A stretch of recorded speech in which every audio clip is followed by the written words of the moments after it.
Bueno, es muy importante abordar esta parte del estudio porque es la base.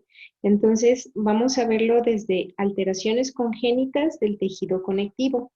Y bueno, estas pueden ser monogénicas, como Ehlers-Danlos y Marfan, em, otras alteraciones, poligénicas, o también pueden ser cromosómicas, como síndrome de Down, microdeleciones, que dan también alteraciones en el tejido conectivo, incluyendo síndrome de lesión 22q11, etc.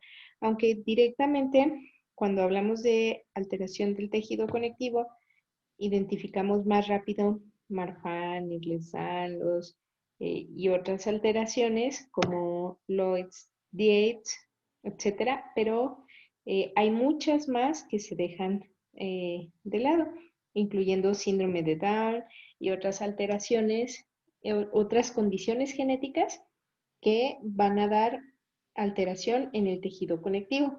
Y esto es muy importante porque estas alteraciones congénitas del tejido conectivo predisponen a dolor, ansiedad, fatiga y depresión, pero ¿por qué tienen todo esto en común? Y es lo que vamos a ver, o sea, esa fisiopatología que ya está descrita en la bibliografía, pero que no la encuentra uno en un solo artículo, sino que hay cientos de artículos, pero explicando todos estos puntos de la fisiopatología, incluyendo también la asociación con estas alteraciones en diversas condiciones genéticas o síndromes genéticos, pero no de esta manera en que lo estamos presentando, y eso es lo más interesante que tiene este estudio que estamos haciendo. Bueno, entonces vamos a ver que todo empieza desde el dolor y vamos a ver esta parte cuando avance la diapositiva. Entonces aquí vemos que el dolor puede ser a nivel óseo, articular o muscular. Este dolor puede originarse, por ejemplo, por subluxaciones que son frecuentes o por esguinces que también suelen ser frecuentes, por ejemplo, en condiciones como Ehlers-Danlos que tienen mucha hiperlaxitud articular. Sin embargo, este dolor también puede ser a nivel de hueso, que se considera como tipo dolor del crecimiento en los niños, y esto tiene que ver porque el tejido conectivo está menos denso como tal, es decir, está alterado en estas condiciones y pues es parte de la matriz del hueso. Entonces da un dolor tipo reumático, también da dolor a nivel de las articulaciones, ya sea, por ejemplo, por eh, pronación de tobillos, pie plano, también da dolor a nivel de la columna vertebral y puede ser por escoliosis, puede ser por alteraciones en malformaciones vertebrales y un sinfín de datos que se presentan en estas condiciones. Entonces, vemos que siempre que hay dolor, pues va a ser, va a originar un estrés. eh, Puede ser agudo si el dolor se presenta de forma aguda, pero aquí suele ser crónico. Y entonces tenemos que siempre que hay dolor se libera adrenalina, noradrenalina y cortisol. Y estas son hormonas de estrés. Eh, entonces ya vemos que tenemos un efecto hormonal. Y estas hormonas a su vez van a causar efectos en diversos órganos y sistemas. Entonces, por ejemplo, aquí en el sistema nervioso, tanto periférico como central, pues va a causar primero ansiedad. Yo siempre les pongo el ejemplo a los pacientes de ansiedad y de que te hiperactiva el dolor. Por ejemplo, cuando tú comes algo que te enchila porque está muy picoso, y entonces lo que empieza a acontecer es que se activa el sistema simpático y empiezas a ver borroso, empiezas a sudar y y realmente empiezas a sentir como mucha energía y se activan los sentidos. Entonces, porque son datos de alarma. Entonces, podemos compararlo con una sensación como si te estuvieran persiguiendo. Entonces, si te están persiguiendo, tú lo que necesitas es ver a lo lejos y no una vista cercana, pues, para lectura y estas actividades. Entonces, por eso la pupila se dilata y empieza uno a ver borroso.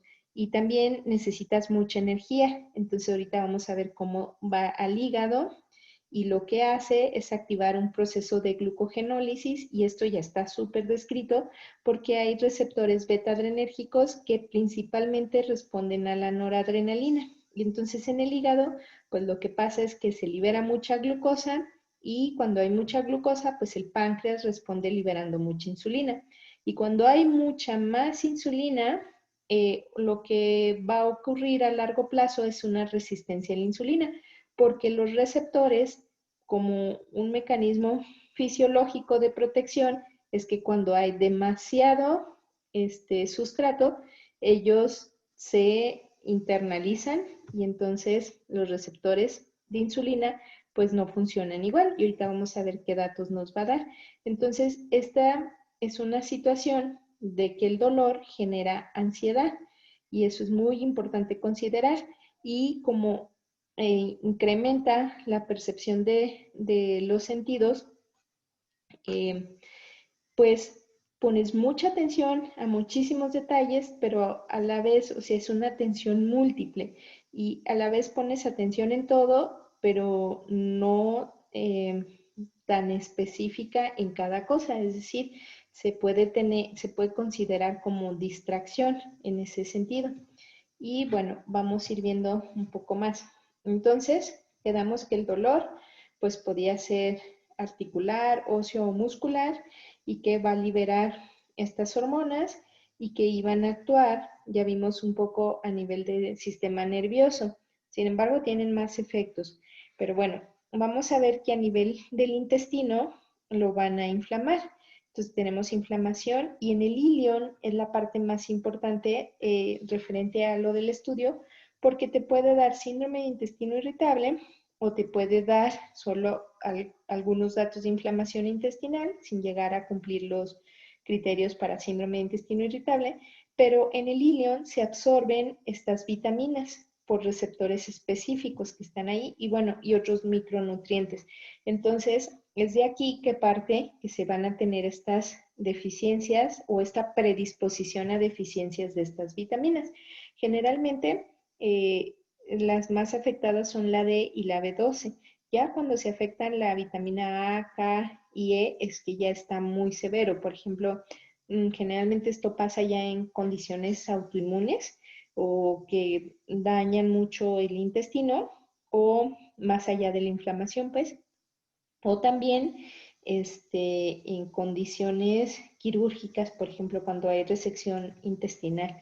Y bueno, hay que considerar que también va a haber estreñimiento y que el estreñimiento puede llevarnos hacia divertículos y hacia, bueno, hernias, que también puede haber hernias como manifestación de la alteración en el tejido conectivo, es decir, está tan laxo ese tejido que puede dar a hernias umbilicales, inguinales, incluso en varias condiciones de estas alteraciones del tejido conectivo, está bien descrito las hernias diafragmáticas, etc. Pero bueno, entonces aquí lo más importante de esta parte de estreñimiento se menciona porque en el síndrome de intestino irritable va a haber periodos en que pueden tener diarrea y va a haber periodos de constipación.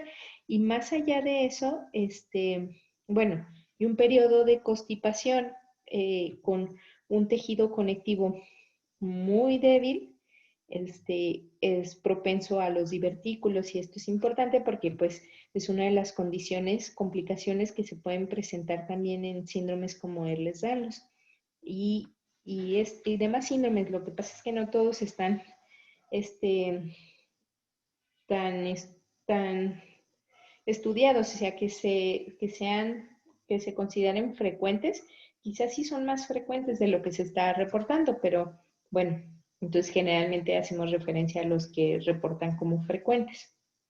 Pero bueno, esta parte del estreñimiento también podemos hacer referencia cuando hay pérdida de la vitamina D, porque la vitamina D, cuando está baja, ya sea insuficiente o deficiente, puede dar alteraciones a nivel de tiroides y el hipotiroidismo puede llevar a estreñimiento. Entonces, estos son datos muy importantes a valorar en estos pacientes, que muchas de las veces se pasa de alto porque como no es una consulta de gastroenterología, no se ahonda en esto y no siempre ellos van a consultas específicas para ello.